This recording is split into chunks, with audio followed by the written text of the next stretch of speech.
eu un groupe de travail qui s'est créé pour renforcer la coordination du travail syndical au niveau européen. Est-ce que tu peux nous en parler, s'il te plaît? Oui, ça a été beaucoup d'interrogations qu'on s'est posées d'ailleurs avec la CGT, de dire quel syndicalisme demain en Europe. Et donc à partir de là, à l'initiative de la CGT, on s'est retrouvé avec quelques syndicats progressistes à Annecy. D'ailleurs, on a appelé le groupe d'Annecy. Aujourd'hui, si on a commencé à 4 syndicats européens, on est pratiquement une dizaine de syndicats européens. Et notre objectif, c'est de réfléchir à l'industrialisation en Europe, mais aussi, avec le développement de la crise, à quel type de politique syndicale par rapport à l'austérité et par rapport à la crise. Le plan de route actuellement, c'est la conférence de Vienne, qui va se tenir d'ailleurs la semaine prochaine, dans 15 jours, 10 et 11 juin. Et là, nous avons déjà travaillé aussi avec l'ensemble du groupe d'Annecy pour essayer d'influencer les résolutions de cette conférence de Vienne qui en fait va tracer le cadre des perspectives syndicales au niveau européen. Exemple, la réduction du temps de travail, il y a une bataille énorme entre le nord et le sud de l'Europe pour essayer d'inclure dans nos cahiers de revendications partout en Europe la réduction du temps de travail. Le message, je crois qu'il est dans ce congrès très présent, mais c'est le résultat des élections européennes. Je crois que pour la France, mais pour l'ensemble de l'Europe, l'explosion des groupes d'extrême droite, des partis d'extrême droite. Par exemple, en Belgique, la NVA, du côté néerlandophone, c'est une droite extrême qui essaie de se donner un air respectable. Cette bataille-là, il faut qu'on la mène aussi en commun, et c'est en étant proche du terrain avec les travailleurs dans leur lutte quotidienne qu'on réussira à renverser ça. Et donc là, il va falloir par exemple que le groupe d'Annecy, on réfléchisse à cette réponse collective d'une Europe progressiste, de la nécessité d'une Europe progressiste, parce que sinon on va avoir des moments extrêmement difficiles en tant que syndicaliste. Alors Daniel, est-ce que tu peux nous parler de l'origine de l'association Ambroise Croizat et des conceptions particulières de l'asso? Bien, l'association Ambroise Croizat puise en fait ses origines complètement dans le syndicalisme CGT de la métallurgie parisienne. L'association gère donc toujours la fameuse maternité des Bluets à Paris et 3 centres de rééducation professionnelle pour personnes en situation de handicap. Aujourd'hui, on emploie à peu près 570 salariés dans ces 5 établissements.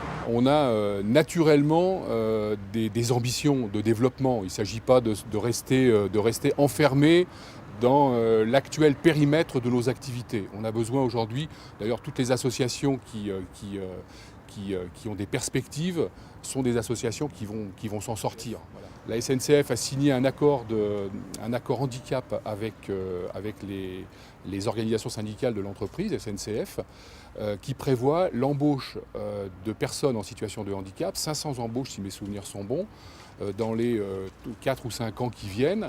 Et ils se sont rapprochés de nous pour mettre en place une formation qui réponde aux besoins de la SNCF, donc qui est une formation de technicien de maintenance industrielle. Les camarades de la RATP nous indiquent qu'une formation comme celle-là pourrait très bien également convenir à l'entreprise RATP. En tête, on a des projets également de développement, pourquoi pas, avec le SAMU social pour les femmes en grande précarité, en grande difficulté, avec la maternité des Bluets, par exemple. Donc voilà, des exemples de pistes, en tout cas, susceptibles de pouvoir faire grandir cette association et la développer, ne manquent pas. En tout cas, nos équipes y travaillent avec l'ambition qui est celle du syndicalisme CGT, maintenant depuis 75 ans que nous gérons ces établissements. Alors chez Airbus Group, il y a un plan qui est préparé. Est-ce que tu peux nous donner quelques détails? Alors il y a un grand plan de restructuration dans tout le groupe qui touche plusieurs entreprises. Donc Astrium, Cassidian, Spotimage y est déjà passé. Les fonctions du groupe donc dans EADS France. Maintenant des entreprises plus petites comme Soderne, comme la CK. Donc c'est un gros millier d'emplois menacés directement en France. Et alors on est dans un groupe où on a 11 années de carnet de commandes. Ça c'est pour la fabrication. Par contre, nous on dit que pour être compétitif à l'avenir, il faut continuer à faire de la R&D, il faut continuer à développer des nouveaux produits. Ce sur quoi, bien sûr, les spéculateurs qui maintenant détiennent le groupe, puisque le groupe est maintenant à plus de 70% en bourse, c'est contradictoire avec leur vision court-termiste.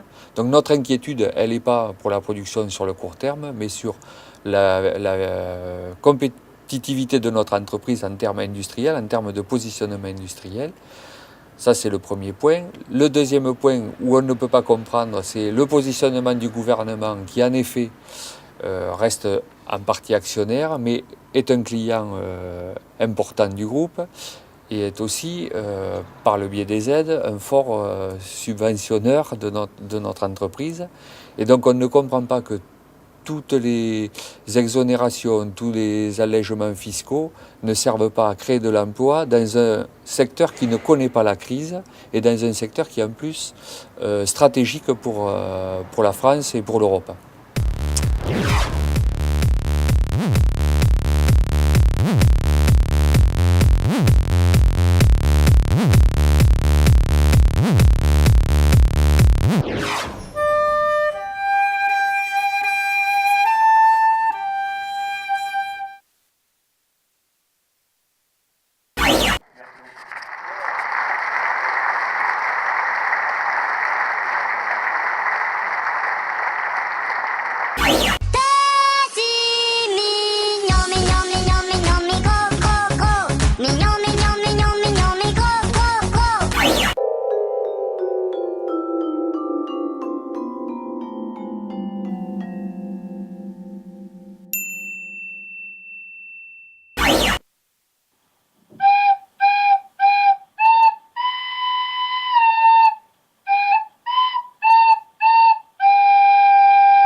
C'est trop drôle, vous devez bien rire, messieurs. Rire, madame?